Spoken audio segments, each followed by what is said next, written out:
Okay, today we are going to start with this chapter On the Face of It by Suzanne Hill. This is a play about two people who are disabled, or we say they are specially abled. But two of them, in a way, they are alike, but in a way, they are very different from each other. They are different in terms of their attitude, their approach towards life. The play features an old man and a small boy meeting in the farmer's garden. The old man strikes up a friendship with the boy who is very withdrawn and defiant. Now, what is the bond that unites the two? We will find they develop a bond which brings both of them together, right? Let's read it about. Scene 1, the set is where Mr. Lamb's garden. There is the occasional sound of bird song and of trees, leaves rustling. Jerry's footsteps are heard as he walks slowly and tentatively through the long grass. He pauses, then walks on again. So Jerry is in Mr. Lamb's garden. He is taking his footsteps are heard. He's walking slowly and then he stops. He pauses and walks on again. He comes round a screen of bushes so that when Mr. Lamb speaks to him, he is close at hand and Jerry is startled. Jerry is shocked to see that Mr. Lamb speaks to him who is standing in front of him. It's Mr. Lamb's garden and somehow Jerry has landed into Mr. Lamb's garden, right? So now let's start with the play. I have Mr. Lamb here. I have Jerry here. So please, you can start with your part. Mind the apples. What? Who's that? Who's there? Lamb's my name. Mind the apples. Crab apples those are. Wind falls in the long grass, you could trip. I there. I thought this. Ma'am, side. I thought this was an empty place. I don't know there was anybody here. That's all right. I'm here. What are you afraid of, boy? That's all right. I thought it was an empty house. So it is. Since I'm out here in the garden, it is empty. Until I go back inside. In the meantime, I'm out here and likely to stop. A day like this, beautiful day, not a day to be indoors. I have got to go. Not on my account. I don't mind who comes into the garden. The gate's always open. Only you climbed the garden wall. You were watching me. I saw you, but the gate's open. All welcome. You're welcome. I sit here. I like sitting. I'd not come to steal anything. No, the young lad steal. Crumbs the apple. You're not so young. I just wanted to come into the garden. So you did. Here we are then. You don't know who I am? A boy, 13 or so. 14. But I have got to go now. Goodbye. Nothing to be afraid of. Just a garden. Just me. But I am not. I am not afraid. People are afraid of me. Why should that be? Everyone is. It does not matter who they are or what they say or how they look, how they pretend. I know I can see See what? what they think. What do they think then? You think, here's a boy. You look at me and then you see my face and you think, that's bad. That's a terrible thing. That's the ugliest thing I ever saw. You think, poor boy, but I am not poor. Underneath, you are afraid. Anybody would be. I am. When I look in the mirror and see it, I am afraid of me. No, not the Okay, whole of you. wait. I'll just take a pause here. Now, this is the first opening scene where we find that Derry crosses the garden wall and he jumps into Mr. Lamb's garden. He was not aware that Mr. Lamb was nearby only, and he was very cautiously, he was moving on the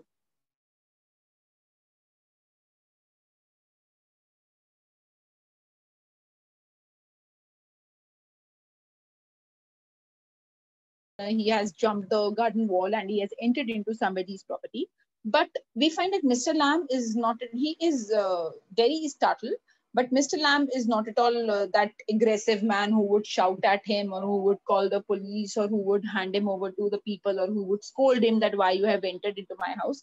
He was very much fine. He says, it's okay, it's just a garden and my doors are open. Anybody can come in. It's you who have, there was no need for you to jump the wall. So then at that point, Jerry says, no, I'm not scared, right?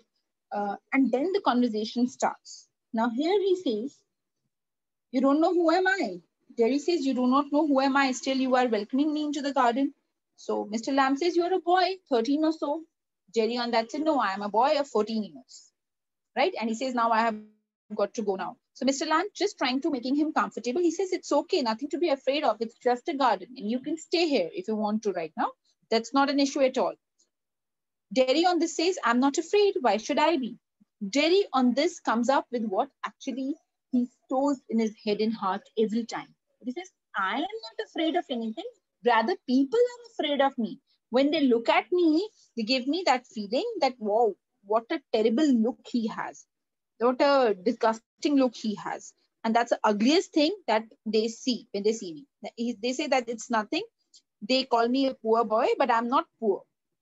Right? Underneath, you are afraid. Anybody would be. So Jerry here tells Mr. Lamb that even you must be afraid of me when you have a look at me. Even I get scared when I have a look of myself in the mirror.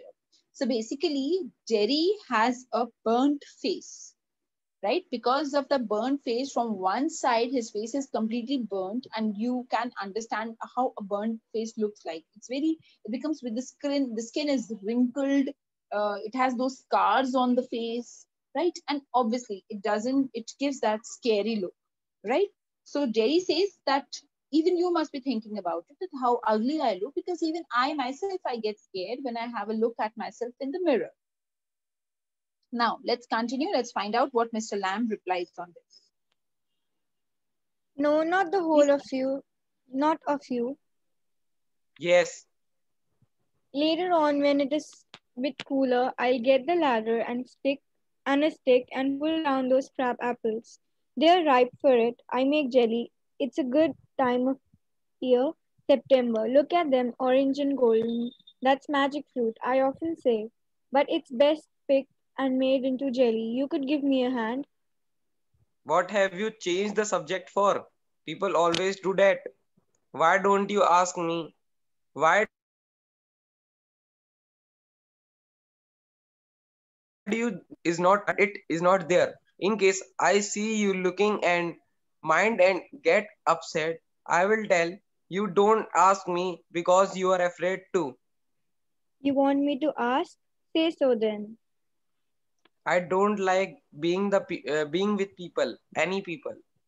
I should say, to look at it, I should say you got burned in fire. Not in fire. I got acid all down that side of my face and it burned it all away. It ate my face up. It ate me up. And now it's like this and it won't ever be any different. No, Okay. Now, just a second, please. Now, in this conversation, we find um, Jerry, somewhere he was expecting that Mr. Lamb was going to question him. He was going to give that yuck feeling that this boy is having a burnt face and he looks terrible. But on the other hand, Mr. Lamb is very calm and composed. He's not giving any such reaction. Even when Jerry was, himself was getting into the subject, himself was telling about all this thing, Mr. Lamb was not much interested to talk about that particular topic. And we find Mr. Lamb changing the topic here, jumping onto the apples that he was busy picking up, the crab apples, the rotten apples. And he said that this is the right month of the year, September, when he could prepare jelly out of it.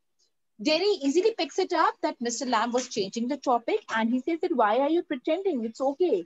I'll tell you, you don't ask me because you are afraid to. If you are afraid to, no problem. Mr. Lamb says, you want me to ask? Mr. Lamb on this question that if you want me to ask, then Jerry says, I don't like being with people, any people, right?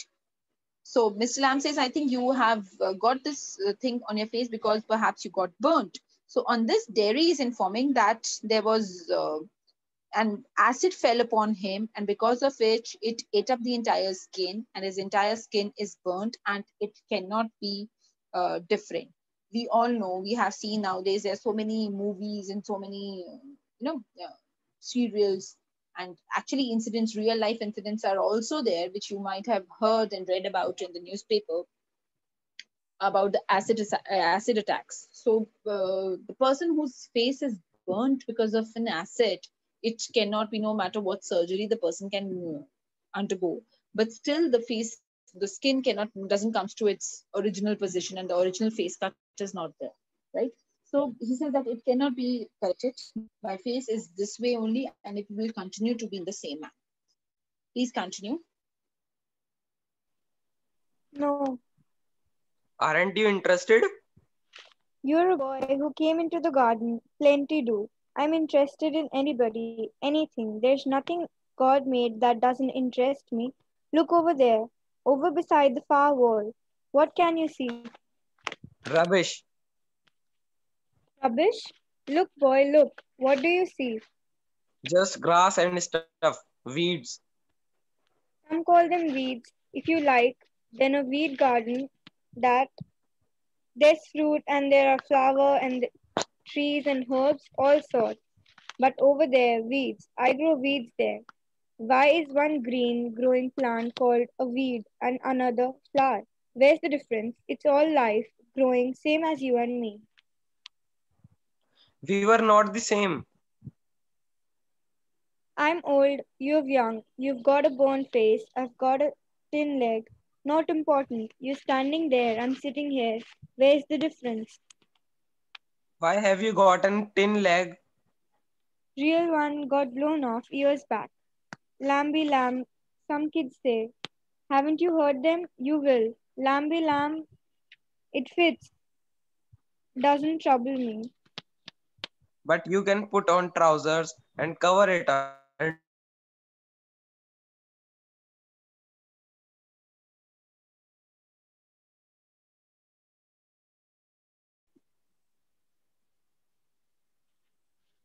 Okay. Cover it up and no one sees. They don't have to notice and share. Some do, some don't. They get tired of it in the end. There's plenty of other things to stare at, Like my face. like crab apples, or the weed, or a spider climbing up a silken ladder, or my tall sunflower. Things. It's all relative, Beauty and the Beast. What's that supposed to mean? You tell me. You need not think. They have not all told me that fairy story before. It's not what you look like. It's what you are inside. Handsome is as handsome does. Beauty loved the monstrous beast for himself, and when she kissed him, he changed into a handsome prince. Only he would not. He'd have stayed a monstrous beast. I won't change. Okay, just give a pause here. Now here, Mr. Lamb asks Derry, what do you see there? Derry says rubbish. He asks him again, have a look and tell me what do you see there? Look, what do you see there? And he says, just grass and stuff, weeds. So Mr. Lamb here tells, it's up to you whether you call them weeds or you call them garden. There's a fruit and there are flowers and there are trees and there are herbs. So this statement clearly depicts Mr. Lamb's approach towards life and Derry's approach towards life. It's simply just like we take the example of a half-filled glass, right? One might say it's half empty. The other might say it's half full. So that is the difference, right? The positive things or the negativities. What do you look at? So Mr. Lamb is looking at the beauty of nature, the beautiful world, because he has that optimistic approach towards life. On the other hand, Derry, he has that pessimistic approach, right? Now, Derry says, Mr. Lamb here says that we are the same. Both of us, you and me, are the same. Derry says, no, we are not the same. He says, yes. What is the difference? I'm old, you are young, you've got a burnt face, and I have got a thin leg. one of his legs, he lost it years back. So he says that one of my leg is an artificial one. It's a tin leg. So the kids, they tease me by the name of Lamy Lamb. You might have heard about it. Lamy Lamb. They call me Lamy Lamb. He says it's okay. It's perfectly fine. That doesn't troubles me at all. Because that is the way he has adapted himself. He is happy the way he is. It's, see, again, that is the point here. The underneath the bottom line here is you can be happy if you want to. It is generally a statement is given that happiness is not a state, rather it is an attitude, right? So here, the same thing we find here in Mr. Lamb. He says it's perfectly fine if the kids call me Lamy Lamb. The statement, they're poking or the teasing does not troubles me. It's perfectly fine with it. So Derry says, but you can put on trousers and cover it up and no one sees. He says, but the problem is, Derry again, he's trying to give a counter statement that why you are happy and why I am not happy. He says, you can cover it. Your tin leg is not visible. My face is visible. I cannot hide it. I carry it at the forefront every time. It is visible to everyone, and I see those terrifying expressions, that scary expressions of everyone who looks at me. So, so Derry says, nobody notices yours. Mr. Lamb says, some do, some don't. They get tired of it. In the end, there's plenty of other things to stare at. See, if you are connected to a person, if you know a person, deeply, then after a point of time, you will stop bothering that how beautiful the person is or how ugly the person is. What matters you most is what bothers you is his attitude, his behavior, the connectivity or the bonding which you and he or she shares. Right? So here also perhaps he's focusing upon that point. He says the entire world is so beautiful. Why would every time they would stare at me? There are other things to stare at. So Derry, like my face. Now Derry, again you find that negativity here. Again he says, yeah,